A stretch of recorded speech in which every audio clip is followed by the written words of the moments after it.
Hello, আসসালামু আলাইকুম। আমি ফাহিম আহমেদ পলাশ। ডায়েরি অফ পলাশের একটি নতুন ভিডিওতে আপনাদেরকে আবারও স্বাগতম। রমাদানের এই মাসে আমি আছি লাকেম্বায়, সিডনির লাকেম্বায়। রমাদানের এই মাস হয়ে ওঠে প্রাণবন্ত, যেন একটি মিলন মেলা। আজকে আমি আপনাদেরকে নিয়ে যাব এই উৎসব মুখর রমাদান নাইটে, যেখানে খাবার, সংস্কৃতি ও ভালোবাসা মিলে তৈরি করে নতুন এক পরিবেশ। তো চলুন দেখে নেওয়া যাক 2025 সালে সিডনির লাকেম্বায় রমাদান নাইট কেমন হয়।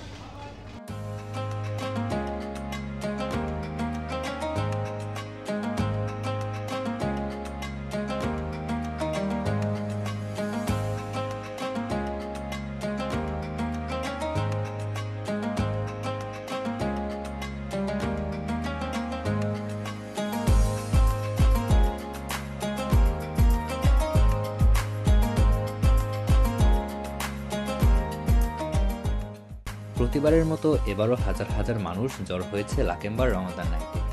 এখানে শুধু মুসলিম নয়, অস্ট্রেলিয়ার বিভিন্ন ধর্মবর্ণের মানুষও আসেন এই রাত উপভোগ করতে।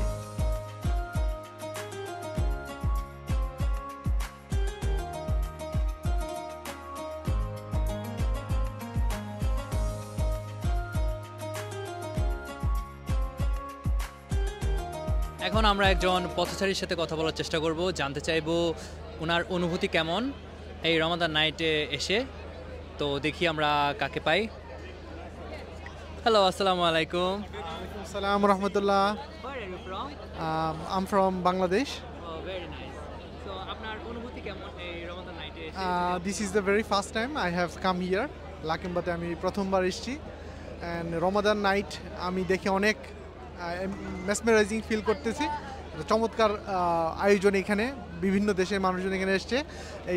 এখানে মানে একটা ওয়েস্টার্ন কান্ট্রির যে ফিল, এটা পাওয়া যাচ্ছে না এখানে। এটা মনে হচ্ছে কোনো মিডল ইস্ট কান্ট্রি বা বাংলাদেশের কোনো একটা ইসলামিক একটা ফেস্টিভ্যাল হচ্ছে, এরকম একটা ফিল হচ্ছে। সো এটা আসলে প্রথমবার দেখে আমার অনেক বেশি ভালো লাগছে।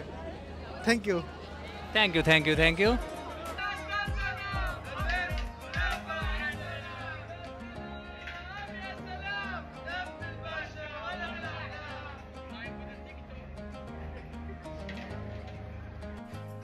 রমাদান নাইট মানেই খাবারের রাজ্য।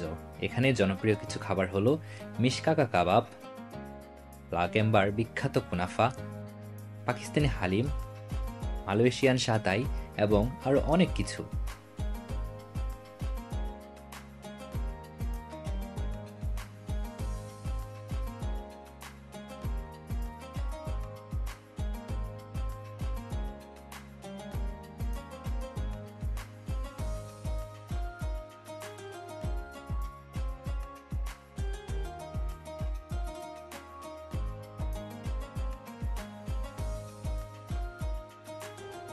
তামারিনো, সিরিয়ান জুস, একটু আগে যেটা নিয়ে ট্রাই করার কথা ছিল।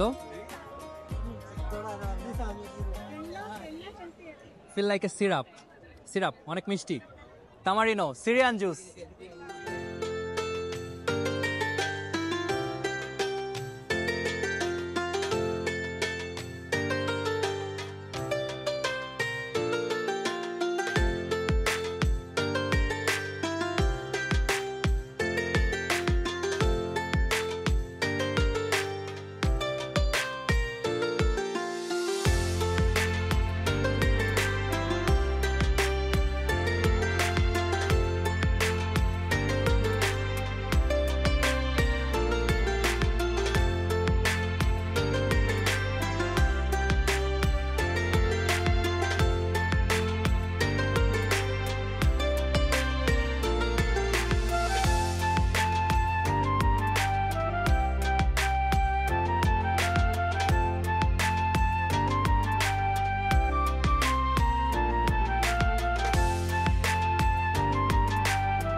রমজান মাস শুধু খাবার দাবারের মাস নয়, সিয়াম সাধনার মাস।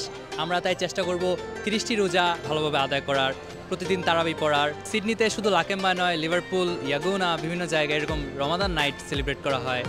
সিডনিতে কে কে আছেন এবং লাকেম্বা এই রমাদান নাইটে আসছেন 2025 সালে কমেন্ট করে প্লিজ জানিয়ে দিন। এরকম ইনফরমেটিভ ভিডিও পেতে আমার ডায়েরি অফ পলাশ পেজটি সাবস্ক্রাইব করতে ভুলবেন না। আশা করি পরবর্তী ভিডিওতে নতুন কোনো বিষয় নিয়ে সামনে আসবো। ততদিন পর্যন্ত ভালো থাকুন, সুস্থ থাকুন, সুন্দর থাকুন। আল্লাহ হাফেজ।